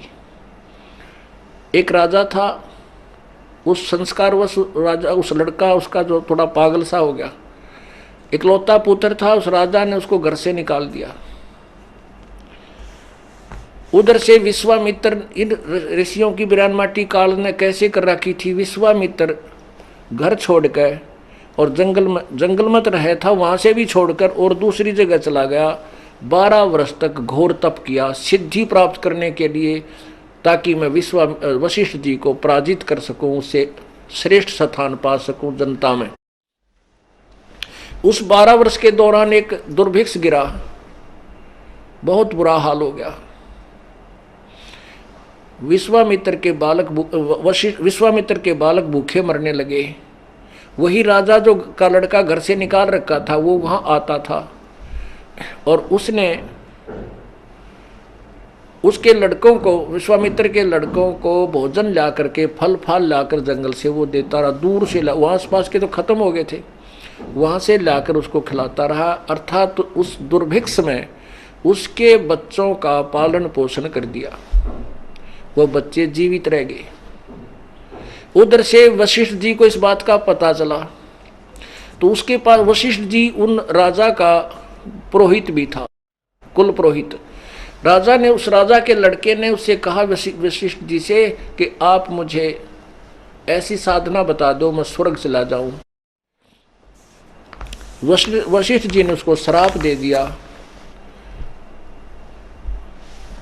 ऐसा श्राप दे दिया कि तू शूद्र हो। वो शूद्र जैसा व्यवहार हो गया, शूद्र जैसा शरीर हो गया, ऐसा ही उसका राक्षस जैसा शरीर बन गया। क्योंकि उसको वशिष्ठ जी ने कहा कि तू मेरे शत्रु के बच्चों की रक्षा करता था, तो मेरा यजमान हो करके। अब ऐसी आग थी इन ऋषियों में, ये बता पा रहे होंगे, चाहे इन्होंने पर्वत तोल दिए और चाहे सारे समुद्र पी लिए, ये मोक्ष नहीं प्राप्त कर सके। ये सिद्धि कोई और वस्तु है, परमात्मा का पाना वो साधना न्यारी है। विश्वामित्र वापस आया, 12 वर्ष वहाँ कठिन तप करके। उसकी पत्नी ने सारा दुख डारोया कि हे ऋषि जी, आप तो वहाँ चले गए और पीछे से ऐसा अकाल गिरा, हम तो त्राही त्राही होगी थी। भला करे राजा के लड़के का, जिसको विश्वामित्र ने ना वशिष्ठ जी ने श्राप दे रखा है, और वो यहाँ आता था और हमारे बच्चों की उसने परवरिश की। तो अब क्यों उसने श्राप दिया कि वो आपके बच्चों की सेवा करता था। अब विश्वामित्र की काख पाट गई। अच्छा, उसको बुलाया राजा के लड़के को, जो जंगल में घूम रहा था। कहने लगा, मांग बेटा, तू क्या मांगता है। वो बोला, जी मैं ये मांगता हूँ कि मैं सहस्री, पहले तो मेरा शूद्र शरीर ठीक हो। बोला तथास्तु, वो ठीक हो गया। अब मैं सहशरीर स्वर्ग जाना चाहता हूँ। तो उसका जो विकराल रूप था वो थोड़ा सा ठीक हुआ, लेकिन शूद्र फीत उसके फिर भी लगी हुई थी। तो उसने कहा, जी मैं सहशरीर स्वर्ग जाना चाहता हूँ। विश्वामित्र बोला तथास्तु, ले मैं तुझे स्वर्ग भेजता। अपनी सिद्धि से उसको स्वर्ग की तरफ चालता कर दिया। वो आकाश में उड़कर जा रहा है। उधर से कहते हैं देवताओं में त्राही त्राही होगी कि एक शूद्र स्वर्ग में आ रहा है, जो अभी तक मांस ऐसे करता था वैसे करता था। कहते हैं इंद्र ने, स्वर्ग के राजा ने उसको वापस कर दिया कि तू स्वर्ग में नहीं रह सकता, वापस जा। अब विश्वामित्र ने देखा कि वो तो वापस आ रहा है, वापस आ रहा है। तो उसने पूछा, भी तू वापस क्यों आ रहा है। कि ऐसे ऐसे इंद्र ने मुझे वापस कर दिया कि तू स्वर्ग में नहीं रह सकता, तू शूद्र है। उसको वो नीचे आया, उसको शूद्र से ठीक किया और फिर कहा कि अब तू चल वापस। और कहा कि इसको वहाँ नहीं जाता है तो मैं अलग से एक स्वर्ग बनाता हूँ। विश्वामित्र ने अपनी जो 12 साल डड़े ढोकाया था वो काल ने वहाँ बर्बाद करवा दी, इसकी उजड़वा दिया पल्लाकती। उसने कहता मैं नारा स्वर्ग बनाता हूँ। उधर से इंद्र को चिंता होगी कि तो भाई काम बिगाड़ेगा, एक और छाती पर शत्रु हो जाएगा, दूसरा हमारी लड़ाई रहा करेगी। तो उसने कहा, जी ठीक है, आप अलग स्वर्ग से अलग स्थान मत बनाओ, आने दो यहीं पर। वो वहीं स्वीकार कर लिया। अब क्या बताते हैं, विश्वामित्र सुन विस्तारा, सौ पुत्र वासिष्ठ के मारा। इतना योगी साधक दुनिया तो यू सोचा वैसे ऐसा महापुरुष नहीं, और फिर ऐसे जुल्म कर दिए उस ऊपर न्यारा स्वर्ग बनाने की शक्ति रखने वाले ने। 100 पुत्र बाल हत्या कर दी। घोड़े वाले बालक ने तो कसाई भी ना मार सके, वो भी डर रहेगा एक भाई इस छोटे नाजुक बच्चे ने क्या मारूं। शत्रु भी नहीं मारा करता है। और उस ब्राह्मण बाणे के यानी उस भगत ने, उस ऋषि ने वो 100 बालक काट डाले। और ऐसा साधक इतने अलग से इतनी शक्ति भी प्राप्त कर ली। कहते हैं ये काल का जाल है भाई, ये भी बैदा है, बैदे से भेद अलहदा। बैदा क्यों जाने हम सतगुरु बैठे न्यू जाने। हम तो इन्हें पुरानी के माना थे ऋषियों ने, ये तो कति नरक के गामी थे, नरक के भागी थे। वहीं कमाई करी और दूसरी जगह उसको बर्बाद कर डाला। वो थोड़ी बहुत स्वर्ग जाने की थी, वह भी नष्ट कर ली।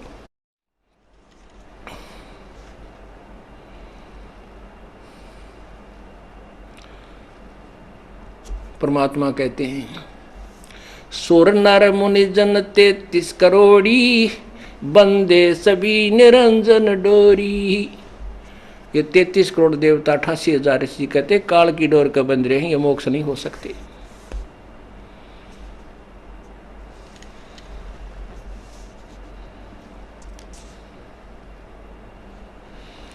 अब क्या बताते, मुसलमान मद्दारी रौला, भूल गए हैं मुर्शिद मौला। अब मुसलमान भाइयों के विषय में परमात्मा कह रहे हैं, यो भी एक मदारी जैसा रोड़ गदौड़ है, ये भी पूर्ण परमात्मा के विषय में परिचित नहीं है। क्योंकि कुरान, पवित्र कुरान शरीफ सूरत फुरकानी 25 आयत नंबर 52 से 59 में स्पष्ट किया है कि जिसको मुसलमान धर्म के प्रवर्तक हज़रत मोहम्मद जी अपना खुदा कहते हैं, वो अल्लाह कह रहा है हज़रत मोहम्मद को कि उस पूर्ण परमात्मा की तू पूर्ण रूप से बड़ाई बयान कर। उसके विषय में जो काफिर है वो नहीं मानते उसको, कबीर को भगवान जो तुझे जिंदा रूप में मिला था, जो तुझे जिंदा रूप में मिला था, ये काफिर लोग उसको भगवान नहीं मानते कबीर को। तो उसकी महिमा से परिचित हो, उसकी मैं जो कह रहा हूँ मेरे द्वारा दिए गए वचनों पर विश्वास कर, इस कुरान की दलीलों पर विश्वास कर। और वो परमात्मा ये वही है जिसने 6 दिन में सृष्टि रची, 7वें दिन तक पर जा बैठा। उसकी खबर किसी बाखबर से पूछ देखो। इससे सिद्ध है कि कुरान शरीफ में उस परमात्मा के विषय में ज्ञान नहीं है। तो वही परमात्मा यहाँ कह रहे हैं, मुसलमान मद्दारी रोला, भूल गए वो मुर्शिद मौला।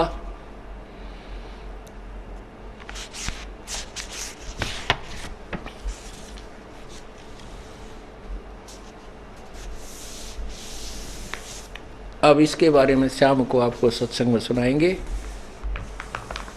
अब परमात्मा हमें ये बताना चाहते थे कि भाई जैसे मैं अपनी साधना कर रहा हूँ, परमात्मा के कोई संतान नहीं थी, कोई उनका पत्नी नहीं थी, ना उनके कोई माता पिता थे। नीरोनीमा नामक एक जुलाहा दंपत्ति उनको उठा ले गए थे। परमात्मा ने सतलोक से आकर स्वयं ही बालक रूप धारण किया था और 2 मरे हुए लड़कों को, बच्चों को जीवित करके अपने साथ रखा था। एक का नाम कमाल था, एक लड़के का और लड़की का नाम कमाली रखा था। यानी एक परिवार भी जोड़ कर दिखाया कि मैं सह परिवार रहा। परिवार के लिए मैंने ताना कपड़ा बुनकर उनका रोजी रोटी परवरिश भी की और भक्ति भी की। ऐसे तुम भी परमात्मा पा सकते हो, कहीं उन डले ढोने वालों के, उन पाखंडियों के चक्कर में आकर और जंगल में जा बैठो नहीं। कर्म सन्यासी का अर्थ होता है कर्म छोड़कर केवल हठ योग करने वाला, और कर्म योगी काम करते करते भक्ति करे।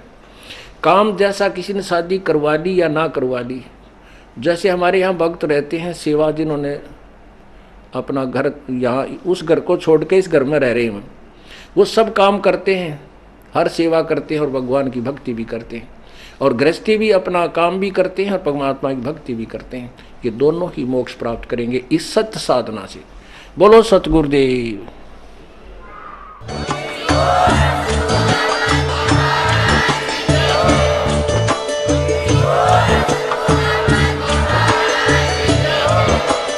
आप सुन रहे थे जगत गुरु तत्वदर्शी संत रामपाल जी महाराज जी के मंगल प्रवचन। अधिक जानकारी के लिए विजिट कीजिए हमारी वेबसाइट www.jagatgururampalji.org। संत रामपाल जी महाराज जी के शुभ आशीर्वाद से पूरे विश्व भर में 500 से भी ज्यादा नाम दीक्षा केंद्र हैं, जिन पर संत रामपाल जी महाराज जी द्वारा ऑनलाइन निशुल्क नाम दीक्षा दी जा रही है। अपने नजदीकी नाम दीक्षा केंद्र का पता करने के लिए संपर्क करें 8222880541।